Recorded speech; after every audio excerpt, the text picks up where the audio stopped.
September 4 വിദർഭോയിലെ വിശുദ്ധ rose.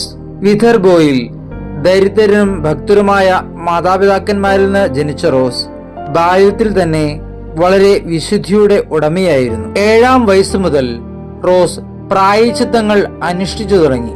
തന്റെ 10ാമത്തെ വയസ്സിൽ വിശുദ്ധ ഫ്രാൻസിസിന്റെ 3ാം സഭയിൽ അവൾ അംഗമായി ചേർന്നു. അവൾ വിദർഭോയിൽ പരസ്യ പ്രായശ്ചിത്തം പ്രസംഗിക്കുവാൻ തുടങ്ങി. ജനങ്ങളോട് മാർപ്പാപ്പായുടെ പക്ഷം ചേരുവാനും ജർമ്മനിയിലെ ഫെഡറിക് ദ്വിതീയനെ എതിർക്കുവാനും അവൾ ഉദ്ബോധിപ്പിച്ചു. അവളുടെ സ്വാധീനം കണ്ട് ഭയന്ന് ചക്രവർത്തി അവളെ നാടുകടത്തി. മാർപ്പാപ്പായോട് ചേർന്ന് നിൽക്കുവാനും അവൾ അവിടെയും ആളുകളെ ഉദ്ബോധിപ്പിച്ചു. തന്റെ 17ാമത്തെ വയസ്സിൽ അവൾ കർത്താവിൽ നിദ്ര പ്രാപിച്ചു. അവളുടെ ശരീരം ഇന്നും അഴുകാതിരിക്കുന്നു.